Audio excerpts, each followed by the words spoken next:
আপনি বলবেন যে বাংলাদেশে ইসলাম প্রতিষ্ঠা হয়ে যাবে, ইসলামী খেলাফা কায়েম হয়ে যাবে, সম্ভব নয়। আজকে যদি আপনি আমাকে বাংলাদেশের প্রধানমন্ত্রী করে দেন, আজকে ইরানের কি অবস্থা দেখেন। আমি বাংলাদেশের ক্ষমতায় গিয়ে যদি বলি বাংলাদেশ শতভাগ ইসলামী আইন বাস্তবায়ন করে দিলাম, কালকে ভারত এবং আমেরিকা মিলে অর্থনৈতিক বয়কট দিবে বাংলাদেশ, যেমন ইরানকে দিয়ে রেখেছে। তাহলে ইরানের মানুষ মিছিল করতেছে কেন?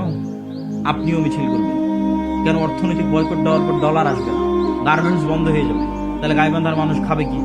গাইবান্ধার মানুষ এখন যেই জীবনযাত্রায় অভ্যস্ত, এই মানের জীবনযাত্রা থাকবে না। বিদ্যুৎ আছে, বিদ্যুৎ থাকবে না, অল্প থাকবে, যাবে আসবে। যে কয়েকজনের বাড়িতে এসি চলছে আর এসি চালাতে পারবে না, যে কয়েকজনের ফ্রিজ আছে চালাতে পারবে না। তাহলে জীবনযাত্রার মান কমে যাবে। যখনই জীবনযাত্রার মান কমে যাবে তখন রাখো তোমার ইসলাম, আগের যেটা সেকুলার দেশ ছিল ওটাই ভালো ছিল। কখন বলবে না রাখো তোমার ইসলাম? যখন ওই আসহাবুল উখদুদের মতো ঈমান হবে, দেখতে পাবে আর এটা তো জান্নাত, এটা তো জাহান্নাম, এটা যেদিন দেখতে পাবে। এই লেভেলের ঈমান ছাড়া আপনি বাংলাদেশের সবচেয়ে পরহেজগার মানুষকে যদি রাষ্ট্র ক্ষমতায় বসিয়ে দেন, ও রাষ্ট্রে ইসলাম প্রতিষ্ঠা করতে পারবে না। বাংলাদেশের মানুষ ওকে টেনে নেওয়া